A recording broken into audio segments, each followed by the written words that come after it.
I'm just an ordinary college student. But to the university president and my counselor, I'm a real piece of work. Because I can trigger an acute heart attack just by eating hot pot. Even drinking tea somehow poisons me. Every major hospital in the city has a very important person room reserved in my name. All because I'm bound to the all-affliction system. Not only do I have to experience every disease on the list randomly, but once I survive each one and clear the critical stage, I gain permanent immunity to that disease. The corresponding organ gets a permanent upgrade too. That's how I keep getting stronger. Right now, back in the dorm, my 3 roommates and I are busy mixing our dipping sauces for hot pot. We don't even notice that someone is filming us. Then a voice cuts through the room. How's the hot pot? I'm still stirring my sauce, not even looking up. Can't you see I'm still mixing? Haven't even taken a bite yet. Then maybe tell me how it tastes after you've actually tried it? If you're hungry, just sit down and join us. The moment I turn around, my voice cracks. Counselor Leo, what are you doing here? Counselor Leo sneers. If I hadn't shown up, who knows what you'd be cooking in here next time? Everyone, on your feet. That one shout sends all 3 roommates jumping to their feet on instinct.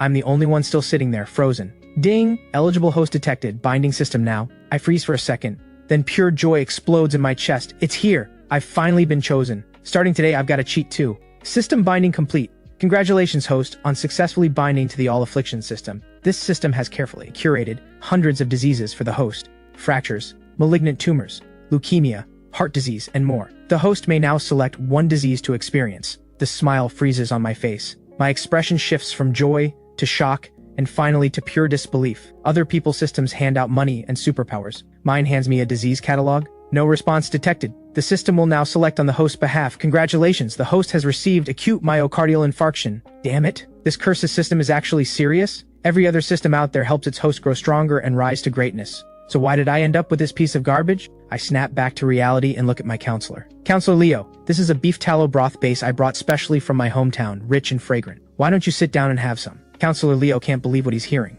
He actually wonders if he misheard. This student knows full well he's the counselor, and isn't the least bit scared. Moreover, he's inviting him to sit down and eat. Counselor Leo is practically fuming. Why are you still sitting there? Get up now! I frown, and slowly rise to my feet, one hand pressing against my chest. Counselor Leo, keep it down, I have a heart condition. Counselor Leo scoffs. I've reviewed every single medical file for this year's freshman. I know exactly who has what condition. Trying to fake an illness in front of me? You're playing tricks in front of a master. He storms up to me and barks. What's your name? Mal. Fine. Mal, you 4 are in violation of dorm regulations for using unauthorized electrical appliances. According to university policy, your 3 roommates each receive a formal warning. And you, disrespectful and unrepentant, will write me a 3,000-word self-criticism by tonight. If it doesn't satisfy me, I'm calling your parents in. Counselor Leo is absolutely fuming. The live stream chat lights up with gleeful comments. This guy's got nerves of steel.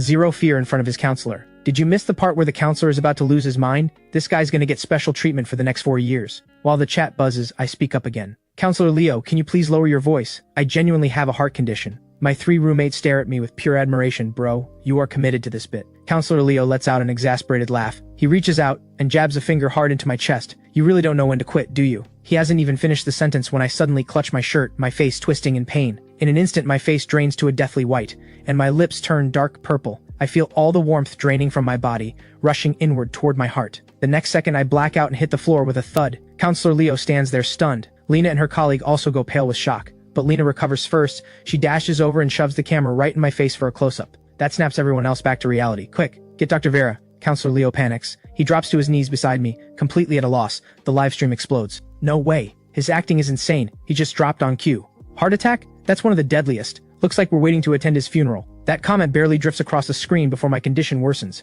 Every ounce of strength drains out of me, and my body goes completely limp. Counselor Leo, who was raging just moments ago, is now on his knees, holding me, tears streaming down his face. Mal, hold on, please don't die. My roommates go dead silent. Counselor Leo, who was throwing his weight around just seconds ago, is now on the floor, sobbing and begging me to survive. Just then, President Dorian rushes in with a group of university administrators. They had been waiting downstairs, ready for a scheduled media interview. Then word reached them mid-interview that a student upstairs had just gone into cardiac arrest. President Dorian arrives, gasping for breath, and the first thing he sees is my ghostly white face. His mind goes completely blank. Seriously? This bad? It's only been a few minutes. How is he already this pale? Are college students really this fragile these days? He's pacing like a cat on a hot tin roof. Because if a student dies on campus, when the Ministry of Education comes knocking, he is the first one on the hook as the president. Under the anxious eyes of all those watching, Dr. Vera, the campus doctor, comes rushing in with her medical kit. Excuse me, make way. I'm the campus doctor. But the moment she sees my face, she visibly flinches. Everyone watching her reaction feels their stomach drop. President Dorian steps forward urgently. Dr. Vera, how bad is it? Dr. Vera pries open my eyelids, examines them carefully, then stands up and snaps. His pupils are fully dilated, and you're asking me how bad it is? Why is everyone crowding around? You want to suffocate him? Back up, all of you. Has anyone called an ambulance? Get the front gate open now to let the ambulance in. She has no patience for formality right now. A student is dying. What is there to be composed about? Her words hit the room like a thunderclap. Everyone's face changes color as they scramble back. Counselor Leo is completely frozen, standing alone in a daze, one thought looping in his head. This can't be happening. He just raised his voice a little. How did Mal end up like this because of him? President Dorian stands nearby, shaking from head to toe. He came in today ready for a cheerful media interview. Now everything has fallen apart. He presses his hands together and silently prays to every god he can think of. Please don't die, Mal. Please. Every administrator watches in tense silence as Dr. Vera performs CPR, sweat pouring down her face. But after 2 minutes, she stops. She shines a flashlight into my eyes, then checks my neck for a pulse. Then she looks up at President Dorian and slowly shakes her head. President Dorian feels an invisible hand close around his throat. The air in the room seems to freeze. His mind stalls completely. He can't react. Counselor Leo beside him wears the exact same expression. It's over. Everything is over. President Dorian, we should send the other students back to their rooms first. President Dorian finally snaps back, nodding blankly. Vice President Owen sighs. He can see that President Dorian has completely lost his composure. He turns to the other counselors. Get the students back to their rooms. President Dorian knows this cannot be kept quiet. The TV crew is still live streaming everything. The story, students scared to death by counselor over dorm hot pot, is about to go viral. President Dorian, the ambulance is here. President Dorian nods. He has nothing to say. Because in the state I'm in right now, going to the hospital feels like a waste of time. Might as well head straight to the morgue. And right as that thought crosses his mind, I open my eyes and draw a long, deep breath. Everyone is startled. President Dorian is so frightened that his legs give way, and he nearly collapses to the ground. I flash an awkward but polite smile. Oh, everyone is still here? Have you eaten? President Dorian is trembling with emotion. If it weren't broad daylight, he'd be convinced he just saw a ghost. His voice shakes. Mal, you're alive? I manage a weak smile. I'm not dead, but I wouldn't say I'm back either. My heart still really hurts. Before I finish speaking, Dr. Vera steps forward and tucks a fast-acting heart relief pill under my tongue. Mal, hang in there. The doctors are on their way. As she speaks, paramedics pour into the room and begin a quick assessment. Then they lift me onto a stretcher in one swift motion. President Dorian moves to follow without a second thought. A paramedic stops him. Are you a family member? No, I'm the university president. The paramedic gives him a skeptical look. A university president. Why does he look more panicked than a parent? What the paramedic doesn't know is that I literally just died once already. So every single administrator here is on the edge of a breakdown. Right now, I am their walking liability. Of course they're terrified. Others quickly back him up. That's right, he's the president of Agricultural University. You can look him up online. The paramedic nods. All right, you can ride along. But get his family notified immediately. If surgery is needed, we'll need their signature. President Dorian is barely through the ambulance door when he hears my faint voice. Let Lena ride along too. I caught a glimpse of her press badge earlier. Honestly, having a camera pointed at me feels oddly reassuring. Lena has absolutely no intention of passing up footage this good. In the few minutes since I collapsed, the live stream has already crossed 30,000 viewers. Absolutely, we're filming every second of this, with Lena on board. I shift slightly on the stretcher, and manage a weak smile toward the camera. Everyone stares in speechless disbelief. Damn it, you're on death's door and you're still playing to the camera? Seeing that camera, I genuinely feel at ease. The ambulance soon pulls out of campus, trailed by a convoy of over a dozen black sedans. The traffic officer posted at the intersection stares at the scene for a second, then hops on his motorcycle and hits the siren to clear a path. Every driver on the road pulls out their phone to capture the scene. What the hell kind of motorcade is this? There's gotta be some big shot in that ambulance. Meanwhile, inside the ambulance, I haven't even had a chance to say chat with Lena for the livestream effects, when my head tips to the side and I pass out again. My collapse terrifies the paramedic on board. He immediately hooks me up to every device available and injects me with a cardiac stimulant. Fortunately, after a quick check, the paramedic confirms I've only fainted. My breathing is faint but present. He exhales in relief, then turns to Lena. Miss Lena, do you know what happened to him? He's asking to get a clearer picture of my condition so he can make a preliminary assessment and identify the cause faster. Lena nods. Yes, we were actually filming him when it happened. The paramedic presses her. Can you walk me through it? Lena thinks for a moment. We were walking through the men's dorm when we caught the smell of hot pot drifting from their room, so we went in. The female nurse beside floats a theory. Could something in the hot pot have triggered his cardiac event? A strong spice, maybe? Lena shakes her head. No, when we walked in, they were still mixing their dipping sauces. They hadn't touched the hot pot yet. Her words only makes the paramedic more confused. If food isn't the cause, then something must have triggered a severe emotional shock, which is enough to affect the heart. Lena's eyes light up like she just remembered something. Right before Mal collapsed, Counselor Leo was yelling at him, because Counselor Leo believed the four of them were violating dorm regulations by cooking hot pot, and he was disciplining them. I remember Counselor Leo jabbing his finger hard into Mal's chest 3 times, and demanding he write a self-criticism report. The moment she says that, every administrator watching the live stream breaks into a cold sweat, because if my collapse is genuinely linked to Counselor Leo's actions, he could be facing criminal charges. Sensing the paramedic skepticism, Lena adds, "We have the whole thing on video." The paramedic furrows his brow. "Just being yelled at shouldn't be enough to trigger a cardiac event, should it?" Lena thinks it over. On its own, maybe not, but Counselor Leo was extremely loud. Mal kept telling him to lower his voice. She signals her cameraman to pull up the footage, then holds out her phone for the paramedic to watch. The footage shows Counselor Leo furious, jabbing my chest 3 times, while I beg him to quiet down and tell him about my heart condition, only for him to keep going, until I shudder, clutch my chest, and drop. After watching the clip, the paramedic's mouth twitches. He finds this completely absurd. How is he supposed to write up the incident report for this? Student frightened into cardiac arrest by counselor's loud voice?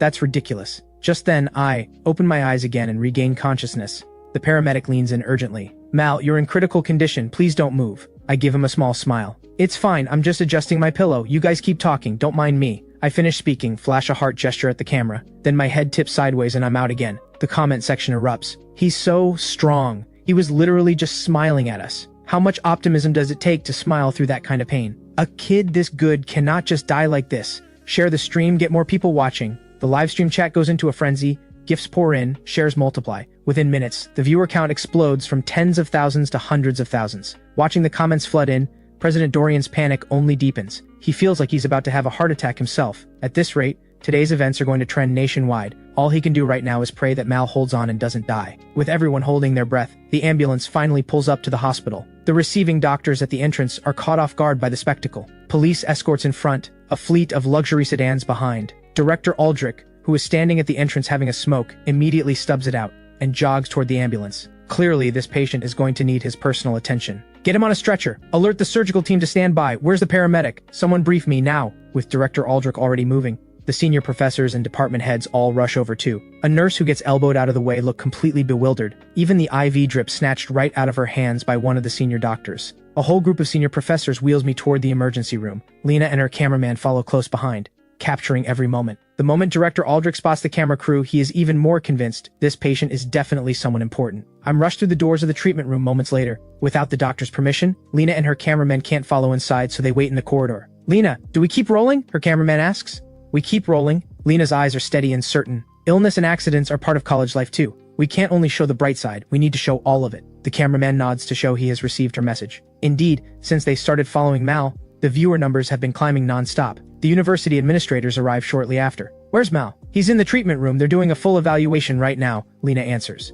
After that, President Dorian begins pacing back and forth outside the door. When his wife was in labor, he was never even this anxious. "Take a break, President Dorian," Vice President Owen says. President Dorian shakes his head. "I'm not tired. What I mean is, watching you pace back and forth is exhausting us." President Dorian looks embarrassed and is just about to sit down, when Director Aldrich pushes the door open and steps out. "Director Aldrich, how is Mal doing?" Director Aldrich answers with full confidence. "Relax, the kid's vitals are stable, nothing too serious. Specialist doctors are running tests as we speak. The report will be ready soon." Hearing his words, everyone breathes a collective sigh of relief. After all, Director Aldrich is one of the top names in cardiology. His word carries weight. Just as President Dorian and Vice President Owen finally let themselves smile, the treatment room door bursts open. A nurse rushes out in a panic, shouting at Director Aldrich. "Director, the student's heart has stopped again." Director Aldrich sprints back in, completely baffled. A heart attack isn't a common cold, how can it strike twice in a row like this? Something is seriously wrong. He doesn't waste a second and charges back into the room to check on my condition. President Dorian's face instantly turns worried. Is Director Aldrich actually reliable? Didn't he just swear everything was fine?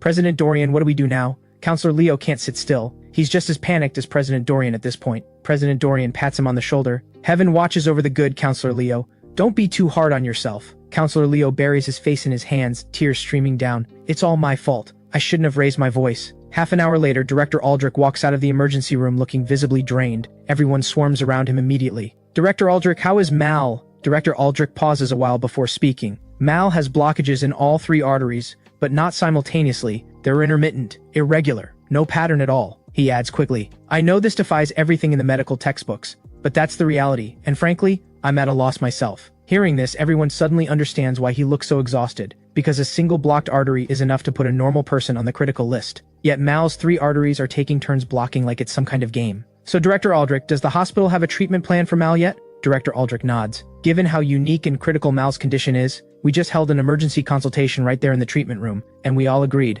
Mal needs coronary bypass surgery. immediately. Hearing this, the live stream erupts.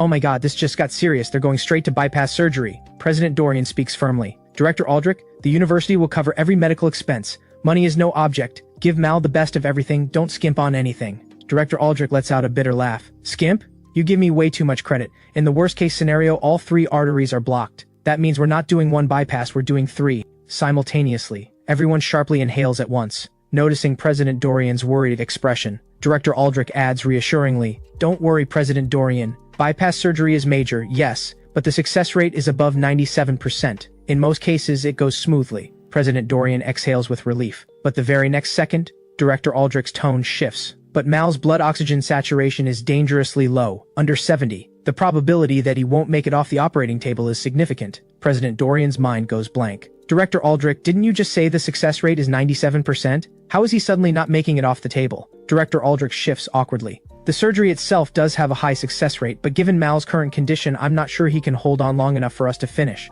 Simply put, at around 70% blood oxygen, a person has roughly 1 day left. Below 40%, they basically have only about 3 hours left. Director Aldrich takes a form from the nurse and holds it out. If we proceed with surgery now, someone needs to sign this. Who's it going to be? Everyone stares at the form in silence. Signing it means taking full responsibility for whatever happens in that operating room. But Director Aldrich has made it clear, Mal's oxygen is dropping, and time is running out. If they wait for a family member to show up and sign, Mal might already be heading to the morgue. Every pair of eyes turns to President Dorian. The camera operator zooms in for a close-up of his face. "I'll sign." President Dorian takes the pen. He signs without hesitation. Director Aldrich, please get Mal into surgery as soon as possible. With the signature secured, Director Aldrich wastes no words. He pulls on his mask and heads straight back in. But the moment he opens the door, a nurse's sharp cry pierces through. "Director, the patient's blood oxygen is down to 20. What? 20? Are you damn kidding me?" Director Aldrich rushes in and calls for surgery immediately. Outside the treatment room, dead silence. President Dorian's face is ashen. The hand that just signed the form won't stop shaking. The live stream fills with comments. Sparing a thought for President Dorian, ink barely dry and the patient is going die. Isn't it too early to call it? Director Aldrich hasn't given up yet. Bro, do you even know what blood oxygen at 20 means? By the time they finish prepping for bypass, the patient is already morgue bound. Such a good kid, scared to death just like that. Now the counselor and the president are done for too. Those two are probably looking at criminal charges. At that moment, the red light above the treatment room door switches on. The words "surgery in progress" burn bright. President Dorian presses his palms together and prays with everything he has. In his heart, he makes a vow. If Mal survives this, he will treat that boy like his own son. By midday, President Dorian is slumped in a corridor chair, looking like he has aged 10 years overnight. "President Dorian, why don't you head back and rest? We'll keep watch here." Lena and her colleague have already taken shifts and gotten some sleep. But President Dorian and Counselor Leo have not moved from the door all night. Both look like they're about to bleed from the eyes. President Dorian shakes his head. "We've held on this long. A little more won't kill us. Whatever the outcome, I want to hear it myself." Hearing this, viewers in the live stream are moved. If only things had been different from the start. If he had just spoken properly to his students, it wouldn't have ended up like this. To be fair, it can't really blame the counselor though, can it? Who would ever think raising your voice could trigger a heart attack? I bet our teachers are watching this stream too. My professor's voice was noticeably quieter this morning. This guy single-handedly made every teacher in the country speak softly. Absolute legend. Wait, the surgery has been going on for over 10 hours, right? That long? Is he already gone cold? No way. If he'd gone cold, they would have wheeled him out already. The longer the surgery runs, the better the sign. That comment has barely scrolled past. When the treatment room doors swing open, Director Aldrich and a group of senior professors come out wiping sweat from their foreheads, already rushing toward the office. President Dorian and the others jump to their feet, but the group walks right past them as if they aren't even there, buzzing with excitement. I have never seen anything like this in my entire career. Good thing I recorded the whole surgery. I'm going straight home to write the paper. Nobody touch my data. Nonsense. We all did that surgery together. Why should you get sole credit for the findings? Exactly. If my bypass technique wasn't so precise, do you think his oxygen levels would have recovered that fast? Oh, stop bragging. His oxygen should have killed him long ago. The reason he survived has nothing to do with your speed. There's something else going on entirely. Watching the professors disappear down the hall, President Dorian rushes forward and catches Director Aldrich. Director Aldrich, what's the situation? Did the surgery succeed? Director Aldrich slaps his forehead and breaks into a grin. Relax. The surgery was a complete success. That kid is unbelievably lucky. There were multiple crises during the operation. Every time we thought it was over for him, he just pushed through. Lena realizes this is gold for the stream. She steps forward immediately to press for details. Director Aldrich, can you walk us through exactly what went wrong during the surgery? Of course. Director Aldrich lights up as he begins. The moment President Dorian signed that form, Mal's blood oxygen dropped to 20%. Humans need oxygen to survive. So do our organs. Below 20%, every organ in the body is essentially suffocating. That kind of oxygen deprivation causes irreversible damage. If it keeps dropping, the body shuts down. and brain death follows. Honestly, when Mal hit 20, we had already written off any chance of getting him onto the operating table. But he held on, at 20% blood oxygen, all the way until we completed the first bypass graft. That is beyond rare. That is a world first. Seeing Director Aldrich still this animated after more than 10 hours in the operating room, everyone finally grasps just how extraordinary it is that Mal survived long enough to even reach the table. Gifts flood the live stream. He survived at 20 blood oxygen? Is this guy even human? No wonder those professors are losing their minds. For anyone in medicine, this case is a once-in-a-lifetime find. That surgery was basically snatching someone straight out of the Grim Reaper's hands. Grim Reaper, request to take one college student withdrawn. His ancestors must be working overtime down there pulling every string they have. Probably burned through centuries worth of good karma. Ancestors. He's the only college graduate in the entire family line. He absolutely cannot die. So this is the modern college student. Fragile, but unkillable. Watching the viewer count spike by another 30,000. Lena is absolutely thrilled. Director Aldrich, aside from the low blood oxygen, were there any other complications during the surgery? Oh, far too many to count. Director Aldrich starts ticking them off on his fingers. Simultaneous arterial spasms, ventricular fibrillation, cardiac arrest, arrhythmia. In this surgery, Mal gave our entire cardiothoracic team more to talk about than a decade of normal cases. He presented every complication practically by the textbook. Incredible clinical value. Lena listens with wide eyes, genuinely unsure whether to congratulate Director Aldrich or feel sorry for Mal. Poor kid. All he wanted was a hot pot dinner in his dorm room. Look how that turned out. President Dorian doesn't care about the details. He only cares about one thing. He asks with barely contained anxiety. Director Aldrich, just tell me straight, is Mal's heart condition cured? Director Aldrich nods. Here's where it gets strange. Once we completed all 3 bypasses, his arteries stopped blocking entirely. And according to the latest test results, Mal's heart is now stronger than a professional athlete's. That's the part none of us can explain. And exactly why those professors ran straight to their offices to write papers instead of sleeping. If we can figure out why Mal's heart became this powerful, it could be a landmark breakthrough for cardiac medicine. Hearing this, President Dorian can barely believe what he's hearing. This is insane. Absolutely insane. One shout from a counselor sends him to the emergency room, and now you're telling me his heart is stronger than a professional athlete's? You've got to be kidding me. Viewers in the live stream are equally stunned. No way. A heart that just came out of surgery is stronger than a normal person's? If anyone else said that, I'd call it nonsense, but this is Director Aldrich we're talking about. Right, and look at those professors' faces. Nobody is acting. This surgery was genuinely something else. His ancestors must hold serious rank in the underworld. Nothing else explains this luck. Is this what they call a blessing in disguise? Unbelievable. Wait, does anyone else hear that? It sounds like a drumbeat. Not just the viewers, President Dorian and everyone in the hallway hears it too. They turn toward the source of the sound. A nurse is wheeling me out of the treatment room. That drumbeat is my heartbeat. The anesthesia hasn't worn off, so I is still unconscious. But my heartbeat rings out, powerful and unmistakable. Everyone falls silent. Who could have imagined that this thundering heartbeat belongs to someone who nearly died of heart failure just hours ago? The live stream loses its composure. Is that heartbeat for real? That's way too loud. Are we sure that's not a sound effect? When reality outtrolls the internet, it hits different. What doesn't kill you makes you stronger, and he took that literally. I'm having heart surgery tomorrow. I hope I come out of it like Mal. I owe Director Aldrich an apology. I doubted him earlier. I was wrong. If she hadn't witnessed it herself, even Lena would have found it hard to believe that heartbeat was coming from I. It is so intense, like my heart is trying to break free from my chest. So strong it seems to resonate with everyone around him.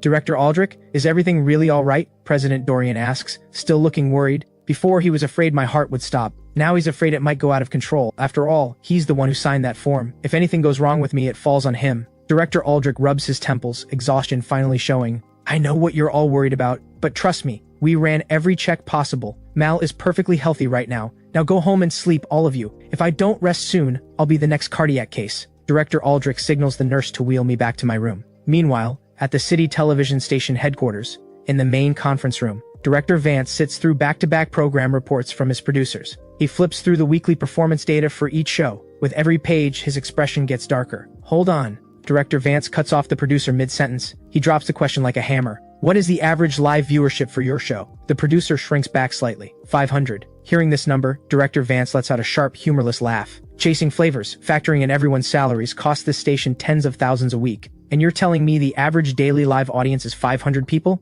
The producer says nothing, taking the hit in silence. Everyone else drops their gaze, some interested in their tea, others staring into the distance. As long as Director Vance isn't calling their name, it's not their problem. That show is canceled. Wrap it up after the next episode. The producer panics. Please, Director Vance, give us one more chance, one more month. We'll turn a profit next month, I promise. Director Vance gives a cold snort and takes a slow sip of tea. Everyone else quietly accepts it. Director Vance has made up his mind. That show is finished. Noticing the low energy around the table, Director Vance puts it plainly. Don't let the size of our station fool you. Money is bleeding out from every direction. We run over 40 programs. Maybe 2 or 3 are actually profitable. The rest are all running at a loss. If this keeps up, we're all out of a job, and this station shuts down. No one argues. They all understand. If the station sinks, they all go down with it. But the reality is their programs simply can't compete with short-form video. What can anyone do about that? Just as Director Vance is getting a headache on all of this, his eye catches something on a document in front of him. Campus Chronicles production team, requesting 2 dedicated camera operators and 2 company vehicles. Director Vance frowns. He knows Campus Chronicles gets decent feedback, but it's still losing money.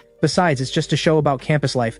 Why on earth do they need 2 extra camera operators? He's about to reject the request when he notices the live viewership data for Campus Chronicles from the past 2 days. He inhales sharply. His voice pitches up. Peak viewership 210,000, average live audience 140,000, stream revenue 23,000. These numbers stand out like a beacon compared to every other show on the roster. And this is only 2 days worth. What would a full week look like? What is going on? How did this show's numbers explode overnight? Director Vance grabs his phone immediately. He pulls up the edited clips from the show. It doesn't take long before the picture becomes clear. The reason the show went viral comes down to one person, a college student named Mal. Director Vance reads through Lena's request form. Lena believes Mal is exceptional live content and wants a dedicated crew to follow him and document his daily life. Director Vance furrows his brow, hesitating. After all, Mal's fame is sudden and accidental. Getting a heart attack scared out of you during a dorm hot pot is a great story, but illness is a one-time event. Following someone long-term on that basis alone doesn't seem worth the investment. He looks at the numbers one more time, then he grits his teeth and signs the request form. Take a gamble, what if it pays off? Meanwhile, in a private hospital room, I'm sitting up in bed being hand-fed by a nurse.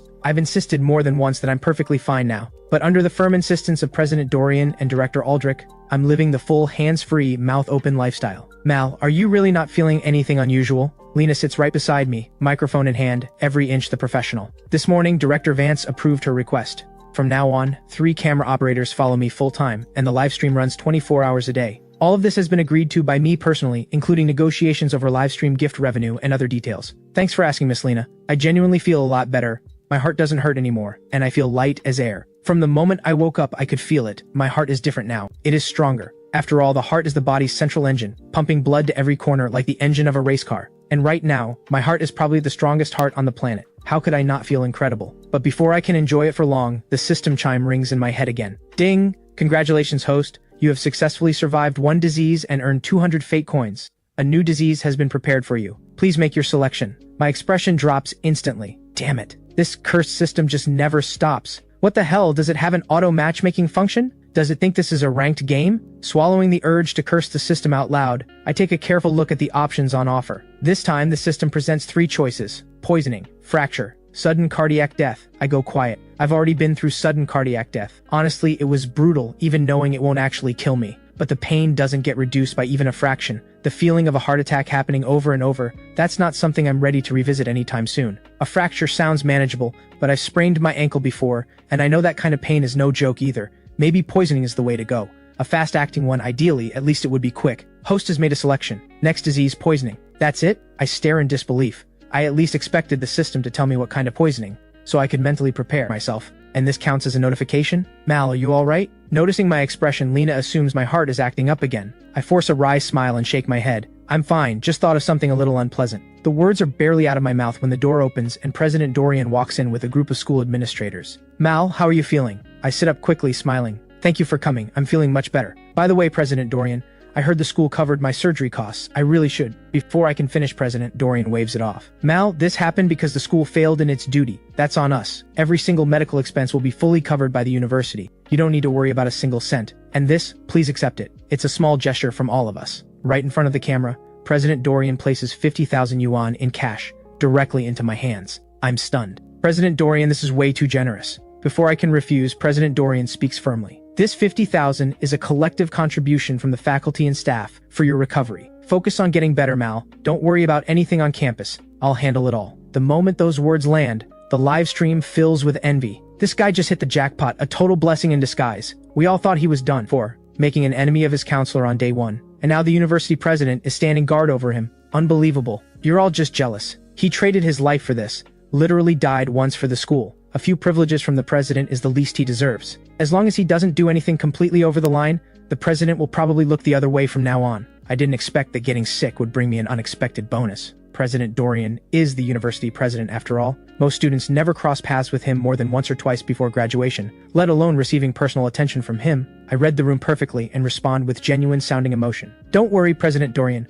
I will study hard and live up to everyone's expectations. I'll become someone worthy of this school and this society. The tone of the room just shifted completely. Lena stands to the side, thoroughly confused. This is supposed to be a casual campus livestream, but now with the handshake and the emotional speech, it feels less like a student documentary and more like a government official visiting the underprivileged. After the pleasantries with the school leadership wind down, Counselor Leo finally appears. He approaches my bedside and breaks into tears. I'm so sorry, Mal, this is entirely my fault. I should never have raised my voice at you. I promise, from now on, I will always speak quietly. I will never make the same mistake again. Sitting on the hospital bed, I'm dumbfounded. Was that a mosquito? Lena is equally baffled. Did Counselor Leo just say something? President Dorian clears his throat awkwardly. Counselor Leo, you can speak a little louder, it's alright. Counselor Leo nods, and his lips keep moving. But once again, nobody can make out a single word. The live stream erupts in laughter. He's traumatized for life. Almost ended up in prison over this. Anyone would be terrified. I seriously thought my headphones were broken. Counselor Leo is something else, man. This guy can basically do whatever he wants on campus from now on.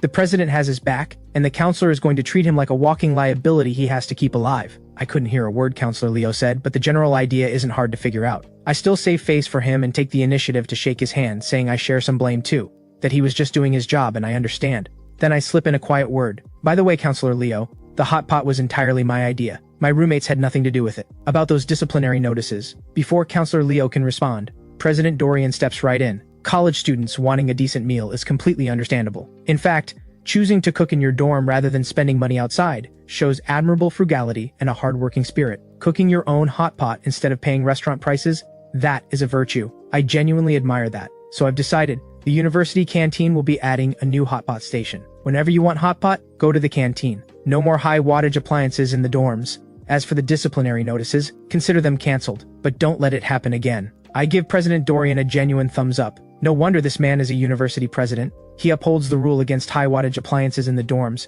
while using the most dignified reasoning imaginable to wipe out the disciplinary notices entirely. Masterful. Absolutely masterful. Rest up, Mal. We'll head back to campus now. Oh, and let's exchange contacts. Anything you need going forward, just message me directly. President Dorian's move sends the live stream into shock. No way. This keeps getting more unreal. The president's personally exchanging contacts with a student? Are you serious? The president and this kid have been through life and death together. Swapping contacts is the least of it. Contacts exchanged, President Dorian leads the school administrators out in a sweep. Before I can even exhale, Director Aldrich walks back in with the same group of senior professors. He is beaming, looking at me the way someone looks at a rare treasure. Mal, we came to check on you. How are you feeling? Before I can answer, the professors already have their stethoscopes out and are getting to work.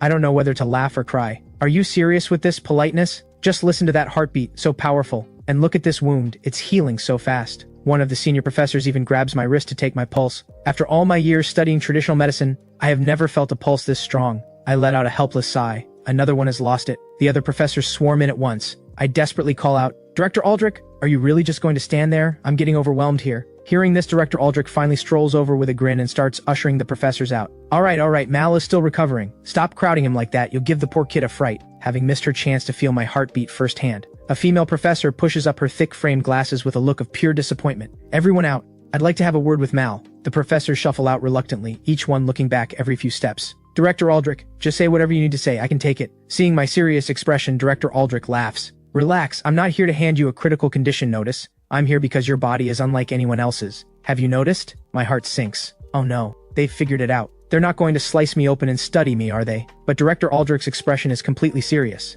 I have never encountered a patient with a constitution like yours. Every single reading is terrible. You hover right on the edge of death, and yet you simply refuse to die. On top of that, your body's self-healing ability is remarkable. Your wounds close faster than anything I've ever seen. Everything that has happened to you so far can only be described as a series of medical miracles. For those of us in medicine, a patient like you is like a hidden treasure, absolutely worth studying. I keep the smile on my face, but inside I'm already squirming. As if reading my thoughts, Director Aldrich reassures me. Mal, there's no need to be nervous. This is a legitimate hospital and I am a legitimate doctor. I would never put your life at risk. I'm here today to propose an agreement between you and the hospital. Take a look first. He pulls a document from his bag and hands it over. I flip through a few pages, genuinely surprised. All I have to do is come in for regular checkups and I get paid research bonuses? That's correct. Director Aldrich nods with a smile. And going forward, any medical treatment at our hospital will be automatically discounted by 80%. including the portion your insurance doesn't cover. This agreement means everything to me, because this damn system only ever delivers disease and suffering, never money. The school covered the heart surgery costs this time, but what about the next illness? That's what worries me most. The thought of dying simply because I can't afford treatment. Now that would be a tragic joke. So this 80% discount written into the agreement is nothing short of a lifeline. Director Aldrich, you're absolutely sure you won't slice me up, right? Director Aldrich bursts out laughing. Oh, I'd love to, but the law won't allow it. Sign with confidence. You've got a camera crew following you around the clock. Do you really think I'd try anything? I nod and sign my name on the agreement. 2 copies, one for each of us. Before leaving, Director Aldrich pulls out his phone. Let's exchange contacts. Next time you need to come in, just message me ahead of time and I'll handle everything. The moment he says this, the live stream goes wild. Good lord, that's the director of the city hospital. The man who snatches people straight from the Grim Reaper's hands. This guy's really moving up in the world. One illness, and he's got both the university president and the hospital director in his corner. You think anyone can pull this off? Didn't you hear Director Aldrich? It's because Mal's constitution is so unusual that he's getting this kind of treatment. Special, all right, especially fragile. Never mind fragile, just admit he's special. Fragile but unkillable, I hereby name him Crunch Shark. I'm idly scrolling through the live stream comments myself, and when I spot the name Crunch Shark, I burst out laughing and immediately change my username to Crunch Shark. A week later, I'm discharged from the hospital, back to attending classes, studying, and living like a normal student. Within the week, I'm indistinguishable from any other student, as if the person who had a heart attack was someone else entirely. Lena and her crew have been following me for a full week, but the viewership isn't climbing, it's actually dropping. The whole team is getting anxious. If the numbers keep falling, it means my moment in the spotlight is over, and they'll have no choice but to drop me and find something else to cover. Lena, do we keep filming? The cameraman John asks as he gets ready to hand off his shift. Lena glances over at me wandering ahead through the campus and grits her teeth. We keep filming. Until the station tells us to stop, we don't stop. Her instincts as a journalist tell her that sticking with me will pay off. And just as she thinks this, I suddenly crouch low and dart into the bushes like I'm up to something. Lena freezes, completely baffled. John rushes after me and catches it on camera. I'm digging at the ground with my bare hands, buzzing with excitement. Mal, what are you digging for? I grin. Something good. You'll see once I get it out. It's clear that I'm thrilled. I keep muttering as I dig. No wonder it's Agricultural University. I never thought I'd stumble across something this valuable just growing in the bushes. Lucky I've got sharp eyes, I almost walked right past it. What a find! And just like that, I pull it free from the ground. Before anyone can get a close-up shot, I whip out a black plastic bag I'd already prepared, stuff the thing inside, and wrap it up tight. Then I jog straight back to the dorm. Seeing this, the livestream viewers are stunned. Why does he look so practiced at this? You can tell this definitely isn't his first time. Those moves were so smooth, one clean motion start to finish. Camera crew, keep up. I need to know what he just dug up. Watching the viewer count tick back up, Lena and John are suddenly full of energy and break into a jog to keep up with me. Back in the dorm, I close the door immediately. Rex, lying on his bed, scrolling through his phone, glances up. What's going on, Mal? Still catching my breath from the jog, I pull out the black plastic bag and unwrap it layer by layer. Hey, check out what I just found on campus. Rex stares at what's in my hand and scratches his head. What is that? I roll my eyes. Ginseng. Wild ginseng, if I had to guess. There's ginseng growing on campus? Rex's eyes go wide. Viewers in the live stream are just as curious. Genuine question, can ginseng actually grow on a university campus? Ginseng isn't picky about where it grows, so technically it can pop up anywhere,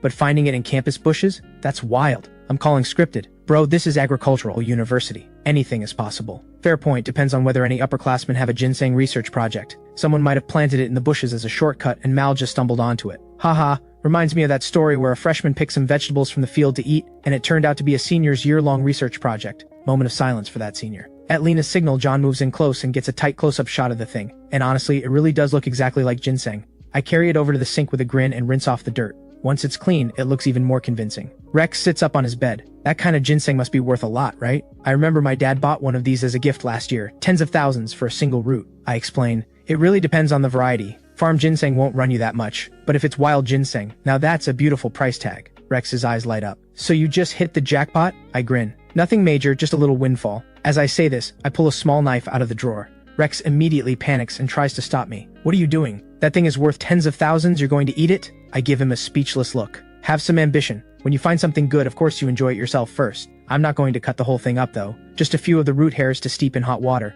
It's good for health. Rex immediately goes to grab his cup without another word. I carefully trim off a small portion of the root hairs, the kind of care you'd give to slicing a gold bar. Then I drop them into both cups and pour in boiling water. As the root hairs swirl and steep in the hot water, a faint, clean fragrance drifts up from the cups. I lean in and take a sniff. My face melts into pure satisfaction. This is wild ginseng, all right. The aroma is something else. Something this good, just breathing it in is probably enough to add years to your life. Ha ha. Come on, Rex, cheers. I clink my cup against his. Just as we're about to drink, Counselor Leo knocks on the door. What are you two up to? The moment Counselor Leo steps in, Rex thrusts a cup at him. Counselor Leo, Mal dug up some wild ginseng from the bushes. We're steeping it right now. The aroma is incredible, you should try some. Ever since the incident with my heart attack, Counselor Leo has become the gentlest counselor on campus. Therefore, he's become genuinely popular in the dorm, which is exactly why Rex always thinks to share the good stuff with him first. Counselor Leo takes the cup and glances over at me with a smile. Mal, you've got some luck on you finding ginseng in the campus bushes of all places? I just grin and say nothing. Lena seizes the moment. Counselor Leo, can ginseng really grow in the bushes here at Agricultural University? Counselor Leo nods. Yes, after all, this is Agricultural University. Most of our programs involve cultivating and grafting crops in some way. We do have proper research fields, but they're far from the dorms. Some students cut corners and plant their research subjects in the nearby bushes so they can sneak out and check on them easily. Officially, the school prohibits this, of course. After all, the growing conditions are completely different from the research fields. It's usually freshmen who pull this kind of stunt. In the past, we'd find the occasional vegetable or piece of fruit growing in the bushes. But ginseng? That's genuinely strange. After his explanation, the livestream audience is suddenly very interested. Agricultural University sounds way more fun than I thought. My farmer genes are activated. What are the admission score requirements? Honestly, Agricultural University sounds like a solid choice. The work environment after graduation is pretty straightforward. No office politics to deal with. Welcome everyone, come study with us. Farming and cultivation experiments are way more fun than you'd think. Imagine growing tomatoes the size of your head. Lena is surprised to see the viewer count actually climbing. It seems people are genuinely curious about life at Agricultural University. They just got sidetracked by everything that happened with me. Lena isn't about to waste this opportunity. She starts actively asking Counselor Leo questions about life at Agricultural University. Counselor Leo knows this is a good opportunity to promote the university and starts talking freely. Just as he's really hitting his stride, Rex's voice cuts through. Mal, why did you fall asleep with your clothes on? Get up, at least take your shoes off. Counselor Leo turns around to find me lying on my bed, cheeks flushed, a peaceful smile on my face, looking completely relaxed. He chuckles. The joys of being young, can just hit the pillow and fall right asleep. He raises his cup and is about to take a sip. At that moment, his eyes land on the root sitting on the desk and his hand instantly freezes. The color drains from his face. Rex, where did you get this? Rex shrugs, completely unbothered. That's the wild ginseng Mal dug up. Honestly, something this valuable and he just leaves it sitting on the desk after steeping it. What if someone took it? Counselor Leo shouts the moment Rex reaches for it. Don't touch it! Everyone jumps. Rex stares at him, confused. What's wrong, Counselor Leo? Counselor Leo stares at the cup in his trembling hands, where a thin strand no thicker than a pinky finger is still swirling around in the water. He looks at the empty cup on the desk, his expression growing more horrified by the second. Don't tell me what was steeping in those cups was this thing. Rex nods. Yeah. Counselor Leo nearly loses his mind. Mal just finished a whole cup. He said it was too precious to waste, so he drank it all, water, root hairs, and everything. What? Counselor Leo lets out a sharp cry, barely holding it together. You can't eat this thing! Is he trying to die? He whips out his phone and calls Dr. Vera immediately, quickly laying out the situation. Dr. Vera nearly explodes. Then why the hell are you calling me? Call emergency services. Even as she says it, she's already grabbing her medical kit and sprinting toward the boys' dorm. Mal dug up wild ginseng from the bushes, drank it as tea, and is dying. The moment this post hits the campus forum, the entire leadership of Agricultural University goes on full alert. Phones ring off the hook in every administrator's office, more chaotic than a military command center. President Dorian hands the Education Bureau's inquiries off to Vice President Owen, and sprints toward the boys' dorm without even stopping to grab his jacket. By the time President Dorian arrives, I'm already being loaded onto the ambulance. Counselor Leo, what on earth happened? President Dorian feels like he's losing his mind. It's only been a few days, how is there already another crisis? Counselor Leo is too shaken to speak, stumbling over his words. President Dorian, let's talk in the car, come with us. This time, Lena and John can't get on the ambulance. Word got out that it's Mal who's been poisoned, and a crowd of medical specialists has already claimed every available seat. With President Dorian and Counselor Leo loaded into her car, Lena feels a surge of excitement she can barely contain. The viewership has been sliding for days, and the whole crew has been on edge. She'd almost written me off as yesterday's news, and then I go and pull a stunt like this. She's genuinely moved. This guy really comes through when it counts. Once they're in the car, Counselor Leo manages to collect himself slightly. President Dorian speaks first. What happened? Why did Mal collapse again? Counselor Leo manages a smile that looks worse than crying. President Dorian, Mal didn't collapse this time. He's been poisoned. Poisoned? President Dorian frowns. Food poisoning? That can't be right. I eat 3 meals a day in the canteen and I'm perfectly fine. Counselor Leo continues. On his way back to the dorm, Mal ducked into the bushes and dug something up. He thought it was ginseng, brought it back, steeped it and drank it, and that's what poisoned him. President Dorian's stomach drops. What? Counselor Leo reaches into his pocket, pulls out the black plastic bag and opens it for him to see. President Dorian goes completely white. That's ginseng? That's phytolacca root. His heart sinks completely. This was dug up from their own campus grounds. What does that say? It says their school has a serious management gap. Lena still hasn't grasped how serious this is. President Dorian, what is phytolacca root? Is it toxic? President Dorian is quiet for a long moment. Let me put it this way. In the ancient legend of Shenong, who tasted every plant in existence,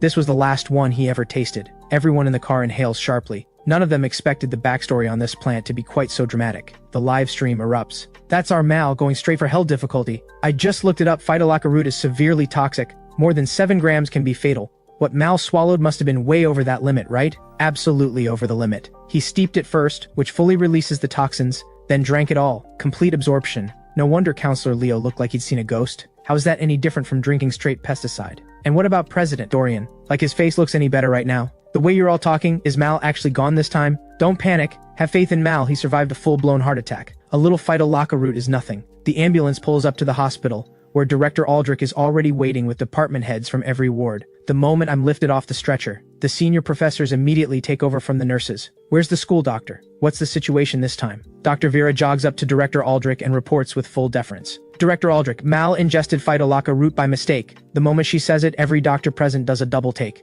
Phytolacca root accidentally? Only Director Aldrich keeps his composure. How much did he ingest? Dr. Vera holds up her pinky finger as a reference. Approximately 15 grams. Director Aldrich spins the gurney around himself and barks the order. Straight to the resuscitation room. Get emergency and internal medicine ready to move. His single command sends the entire floor into motion, chaotic as a battlefield. Then without warning, I vomit a massive mouthful of dark blood, instantly soaking the front of my shirt. The sight of it makes everyone recoil. Director, the patient is vomiting blood clots. Director Aldrich's heart sinks. Vomiting blood is one thing, but clots? Does that mean the organs are already shutting down? Director, patient's heart rate has dropped to 43. Director, blood oxygen saturation is down to 35. The bad news keeps coming. Every one of my vital signs is in freefall. It's only now that Director Aldrich realizes my powerful heart means my blood circulates far faster than a normal person's, which means the toxins are spreading through my body at a rate that would make an ordinary case look slow. For the first time, Director Aldrich doesn't know where to begin. Mal's readings are too far gone. We can't hold the line like this. Gastric lavage immediately and get an IV line in now. The resuscitation room doors slam shut,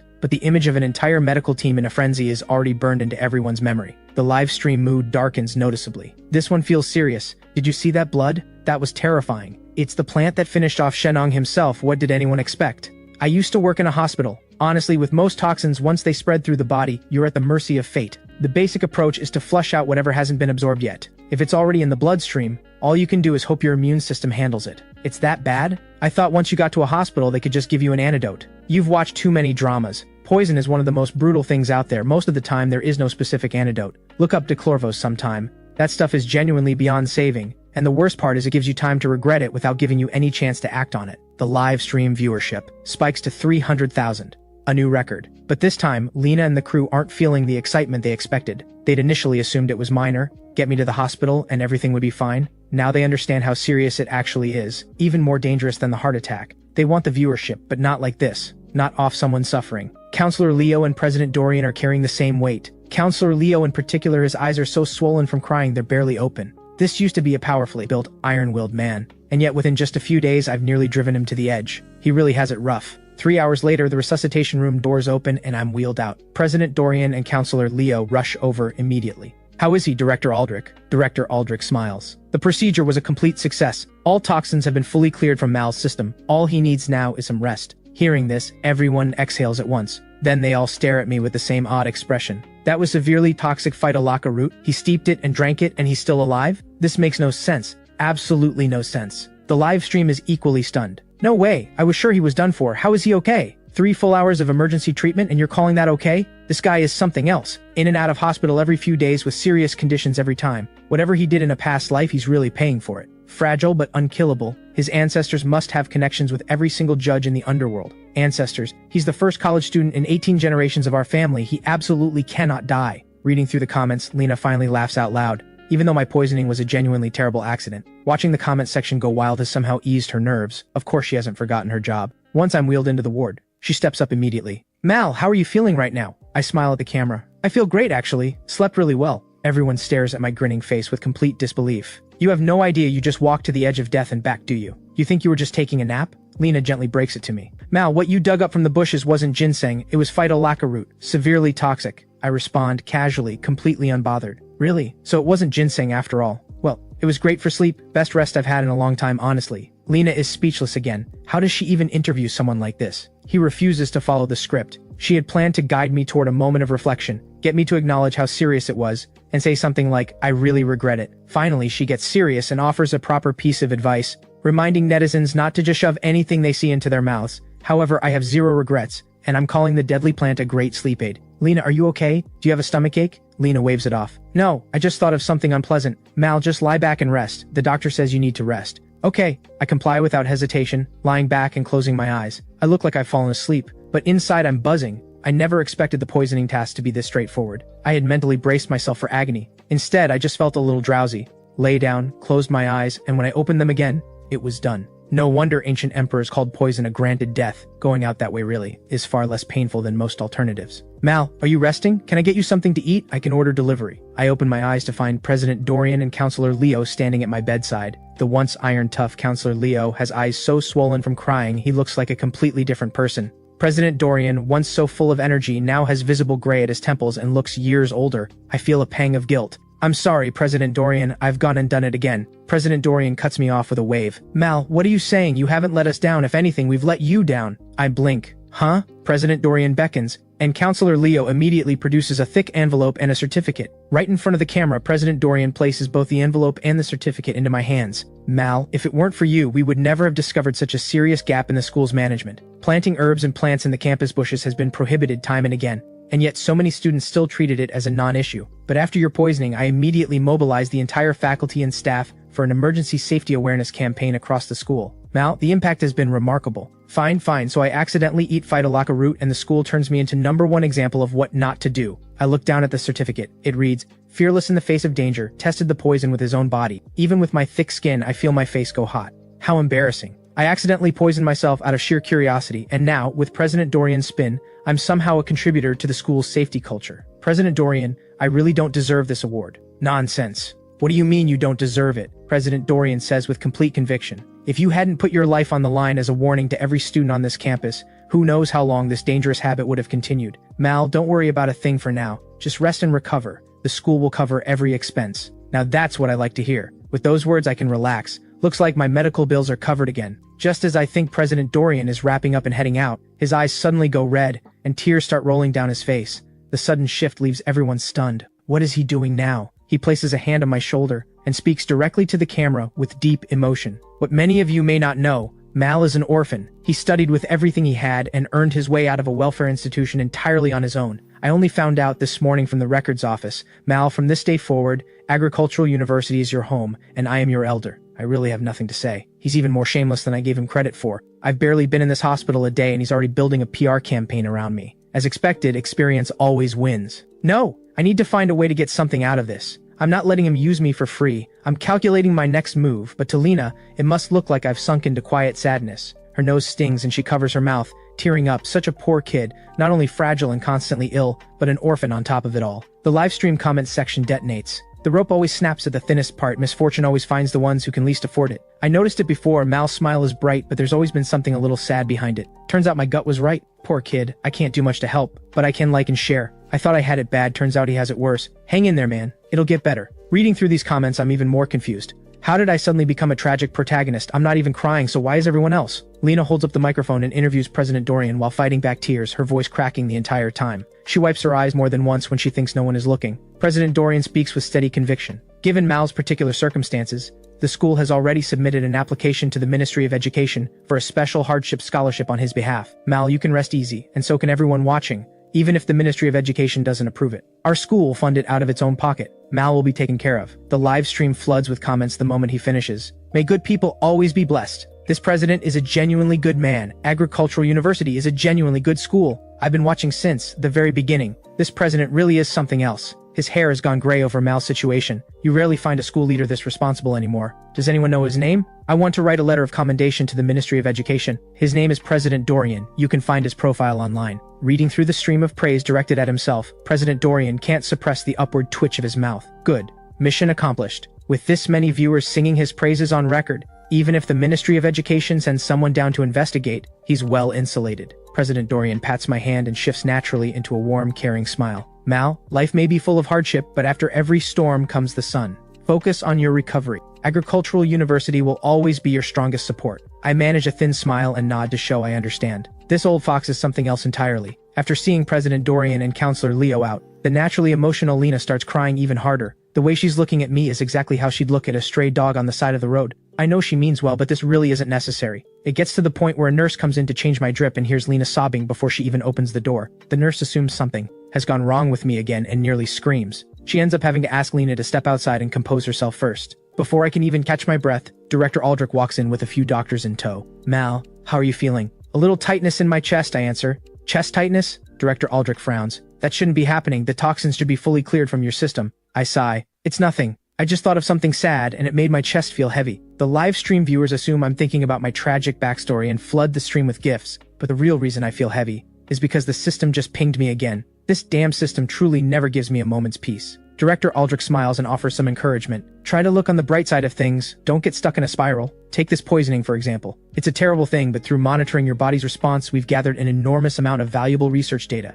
The doctor standing beside Director Aldrich nod with barely contained excitement. Mal, your body is truly extraordinary. I have never encountered anything like it. You are nothing short of a masterpiece. The one speaking is a white-haired old professor with a face full of stubble, whose eyes are burning with a hunger that is equal parts fascination and academic obsession. The look gives me goosebumps. I instinctively go on guard. Noticing my reaction, Director Aldrich quickly steps in. Mal, relax. What he means is that your physical constitution is exceptional. Exceptionally exceptional. Director Aldrich then hands me two medical reports. The one on the left shows your readings when you first came in. The one on the right is your current data. Compare them. When you were at peak toxicity, every single reading was far below survivable levels. Theoretically, by those numbers, there was no point attempting resuscitation. And truthfully, that was effectively what happened. The toxins had already traveled through your bloodstream into every organ, causing irreversible damage. Liver failure and kidney failure followed one after the other. All we could do was keep you hydrated and provide basic support. We all thought it was over. And then, somehow, your own body detoxified itself and pulled you through. Director Aldrich delivers this with a calm, matter-of-fact tone.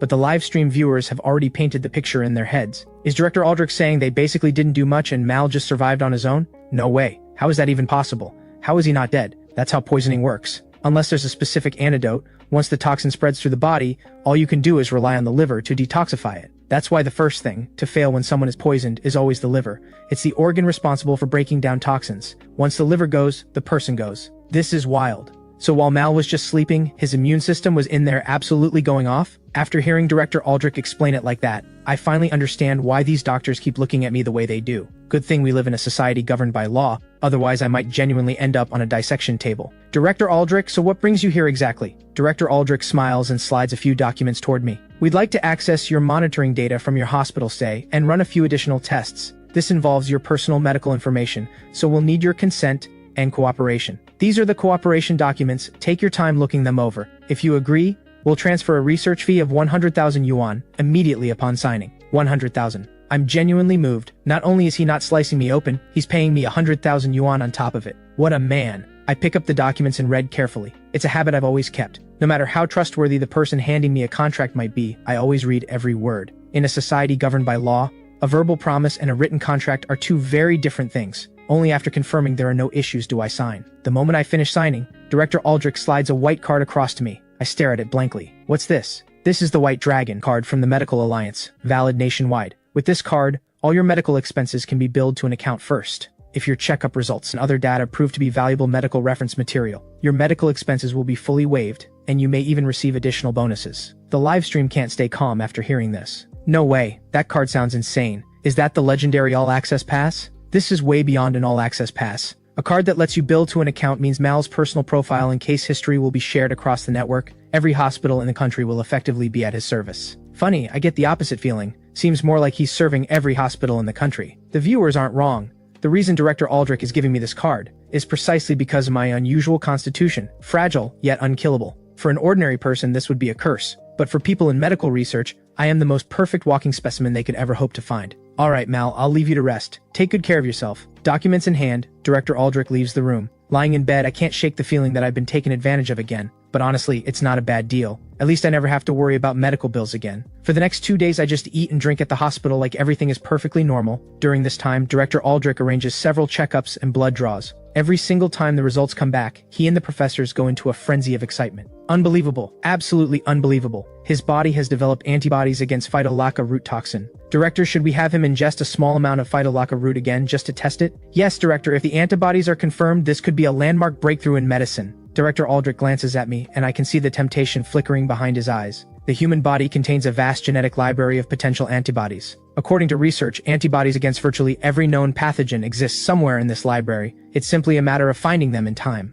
Most people die before their body gets there. Cancer remains incurable for the same reason. The specific key within the human body that unlocks its defeat has never been found. Find that key, and cancer stops being a death sentence. Now that I've developed antibodies against phytolacca root toxin, verifying it would be like finding that exact key for this particular poison. And through that key, they could potentially develop antibodies for an entire class of similar toxins. Director Aldrich, why are you staring at me like that? I'm not a lab rat. Director Aldrich laughs awkwardly. Mal, no need to get anxious. We would never do anything that crosses ethical lines. I'm simply here to let you know you've recovered. You're free to be discharged. Great news, Director Aldrich. Do I need to handle the discharge paperwork myself? Director Aldrich shakes his head. No need. I'll take care of it. That feels incredible. Having connections at the hospital really does make all the difference. Don't even have to handle my own discharge. Just walk out. As I walk out of the hospital, Lena offers me a ride back to school in the station's car. After the phytolacca root incident, the station has fully committed to following me. In just 2 days, the live viewership broke 300,000, and Lena's team has become one of the station's hottest programs. Lena, I'm going to sleep for a bit.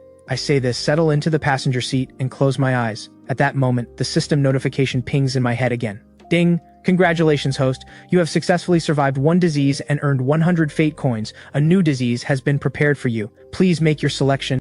Please make your selection within 10 minutes, or the system will automatically assign a disease on your behalf. Wait, there are only 3 minutes left already? This cursed system, the moment it detects I've recovered, it's right back at it. I steady myself and look at the 3 options the system has presented. Fracture, sudden cardiac death, severe disability. My temples throb at the sight of these familiar choices.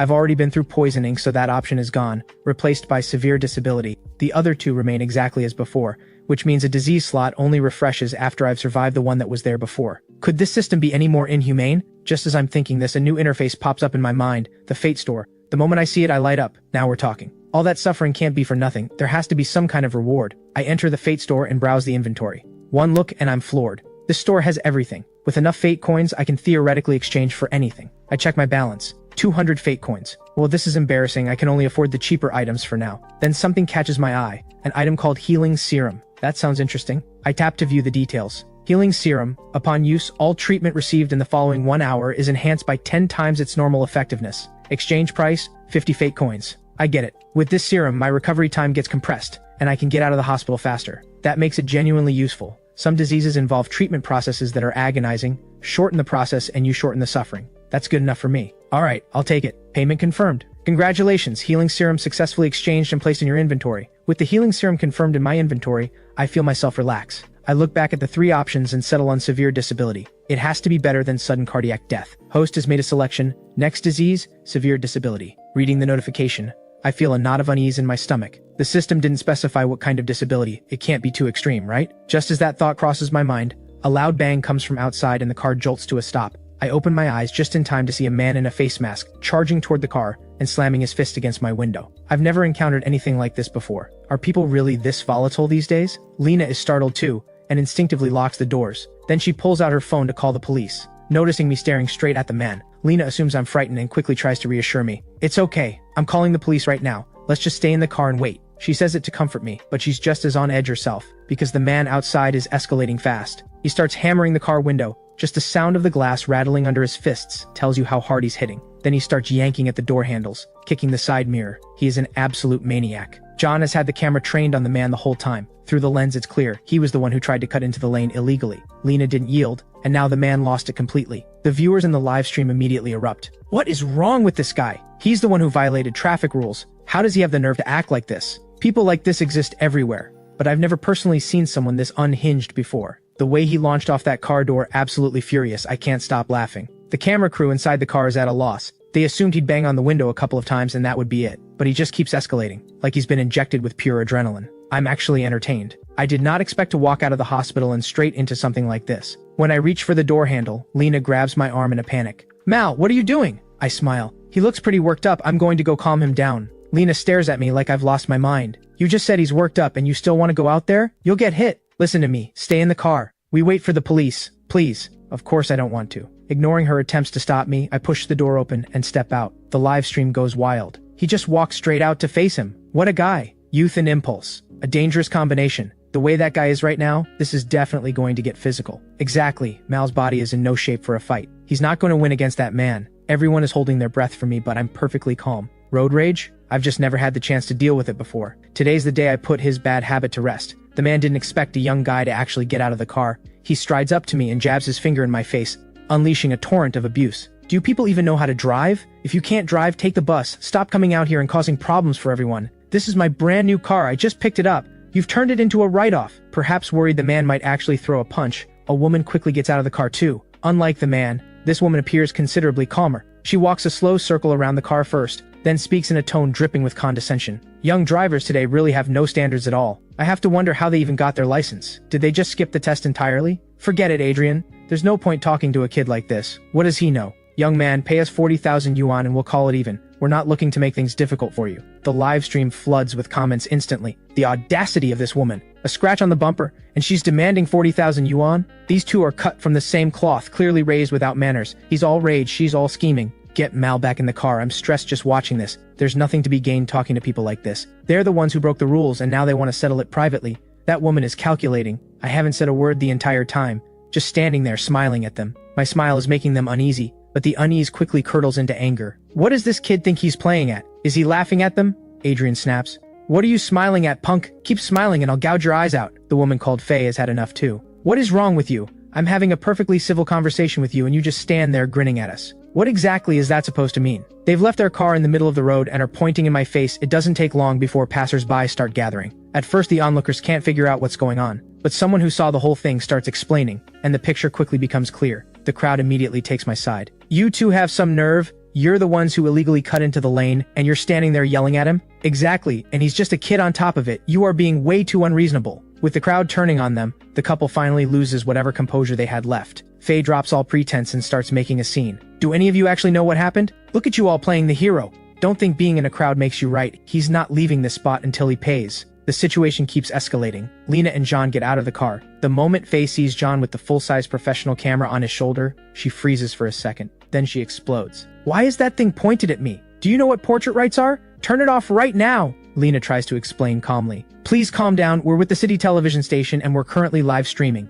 Before Lena can finish, Faye reaches for the camera again. I don't care what station you're from. Filming me without my consent is a violation of my rights. Turn it off this instant. Just as Faye's hand is about to reach the camera, I step in and block her. Lady, I've been very patient with you two. You want to play it unreasonable? I'm warning you. That's professional broadcasting equipment John is carrying. A single unit starts at over 100,000 yuan. You really want to be responsible for that? That gives Faye immediate pause. 100,000 yuan camera. She genuinely cannot afford that. But her eyes sharpen again almost immediately. She can't afford the camera, but roughing up a kid? That's easy enough. With that thought, she lets loose. I thought you were mute. Turns out you can actually talk, you little brat. I smile at the string of insults. You've got some nerve actually daring to talk to me like that. I reach into my pocket and pull out the white card Director Aldrich gave me. Do you know what this is? Faye stares at it blankly and shakes her head. This is the White Dragon card, given to me personally by Director Aldrich. With this card, I can receive medical treatment at any hospital in the country on account, with top priority service guaranteed. Faye is even more confused now. She was expecting maybe a bank card, something that would signal wealth or status. But I pull out what looks like a medical insurance card. She lets out a short laugh and swings her hand, knocking the card clean out of my hand. What kind of nonsense is that? Did you escape from a hospital, you lunatic? Don't push me. Hearing Faye's threat, Lena immediately steps in front of me. Please calm down. Mal's health is very fragile. If you actually lay a hand on him, you will be held fully responsible for whatever happens. I'm almost amused. Hit me? Where does she get the nerve to talk to me like that? I signal Lena to step aside, then deliberately lean my face forward. Go ahead, don't hold back. If you've got the guts, take a swing. Adrian and Faye both go pale with fury, but neither of them actually moves. After all, the entire crowd has their phones out and recording, and there are traffic cameras everywhere. One punch and they're paying for it. Seeing them hold back, I let out a cold laugh. All that noise and it turns out you're all talk. I actually thought you might have the courage to do something. They're shaking with rage. You, I don't give them an inch. You what? Either make a move or shut your mouth. Stop embarrassing yourselves in front of everyone. My comeback sends the live stream viewers into a frenzy. I didn't expect that although Mal is fragile, he could go off like that when he needs to. Absolutely no mercy. Never underestimate a college student's capacity for a verbal takedown. The vast majority of the most ruthless online commenters are college students. If he wasn't on a live stream right now, I'm pretty sure Mal would have gone even harder. Mal really does have a strong sense of justice. Don't let the fragile body fool you. That man has guts. He walked up to that couple without a trace of fear, and they couldn't even bring themselves to touch him. The viewers are living for this. But Adrian and Faye are seething. Adrian has always had a short fuse. That's the only explanation for flying out of the car the moment there was a fender bender. Now, watching me openly taunt him, He really can not hold back anymore. He walks up to me, fist clenched. Kid, don't think for a second I won't touch you. At worst, hitting you costs us a little money. And money is the one thing we're not short of. You get that?